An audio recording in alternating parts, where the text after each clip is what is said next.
Assalamualaikum warahmatullahi wabarakatuh. Perkenalkan, nama saya Wiwi Suyani, NIM 2038053, mata kuliah Demokrasi dan HAM, dosen pengampu Bapak Rian Prayogi MPD.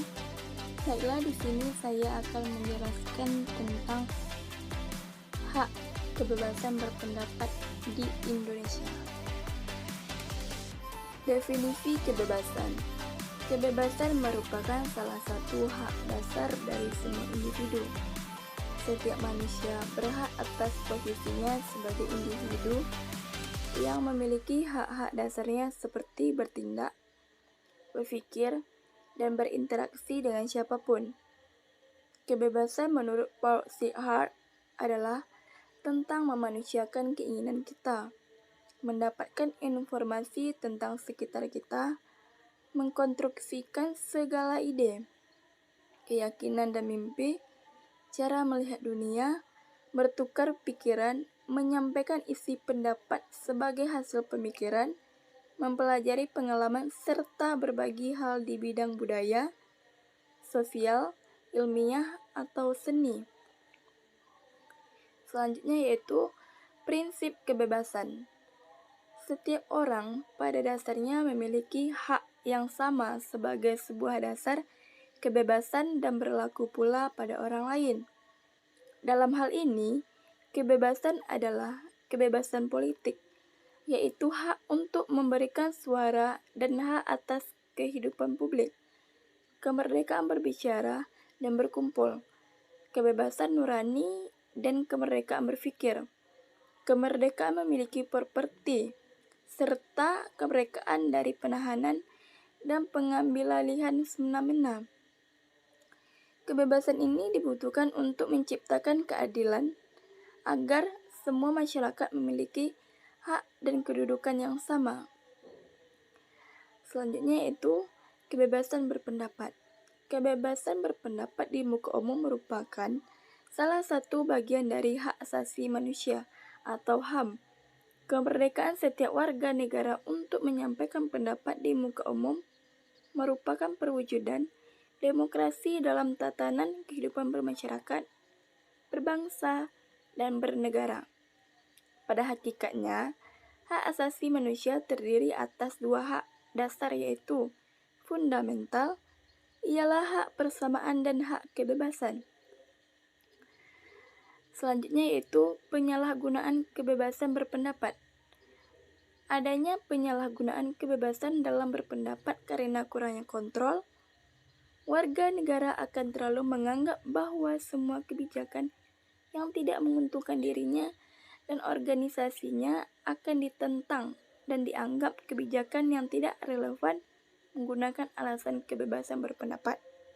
Yang kedua, kebebasan mengemukakan pendapat di muka umum harus berasaskan keseimbangan antara hak dan kewajiban, musyawarah dan mufakat, kepastian hukum dan keadilan, mengeluarkan pendapat tidak hanya untuk diri sendiri tetapi juga untuk orang lain.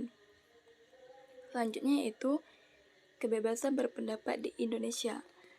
Kebebasan berpendapat di Indonesia saat ini menurut tingkat presentasi warga negara dalam mengemukakan pendapatnya sudah dipandang cukup tinggi karena saat ini Indonesia merupakan negara yang demokratis dalam segala bidang.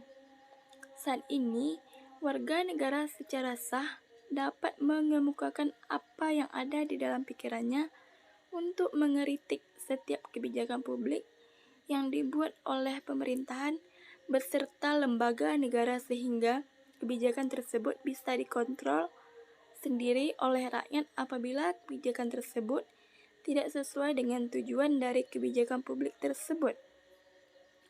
Selanjutnya yaitu kebebasan berpendapat dalam hukum di Indonesia. Indonesia adalah hukum yang tentu saja memiliki peraturan yang memiliki hak-hak asasi manusia. Kehadiran hak asas manusia sebenarnya tidak diberikan oleh negara, melainkan hak asasi manusia menurut hipotesis merupakan hak-hak individu yang dimiliki oleh setiap manusia sejak lahir. Hak berbicara dan mengeluarkan pendapat adalah hak yang dimiliki oleh setiap masyarakat Indonesia tanpa memandang suku, ras, dan agama. Selanjutnya yaitu Negara Kesatuan Republik Indonesia sebagai negara hukum dan demokratis berwenang untuk mengatur dan melindungi pelaksanaan kebebasan berpendapat. Dalam pasal 2 ayat 1 Undang-Undang Nomor 9 tahun 1998 disebutkan bahwa setiap warga negara secara perseorangan atau kelompok bebas menyampaikan pendapat sebagai perwujudan hak dan tanggung jawab berdemokrasi dalam kehidupan bermasyarakat, berbangsa, dan bernegara.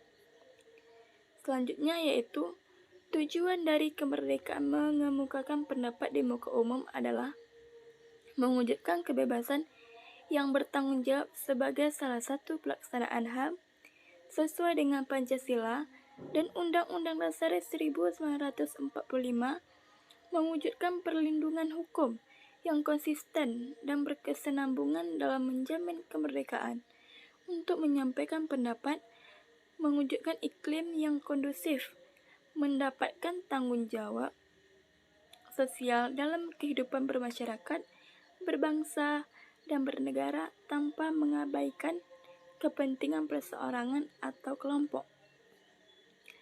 Kesimpulannya, kebebasan berpendapat merupakan salah satu hak asasi manusia. Hak tersebut diatur dalam Undang-Undang Dasar. Kebebasan mengemukakan pendapat tergantung pada tingkat persentase warga negara dan kondisi yang ada pada masa sekarang.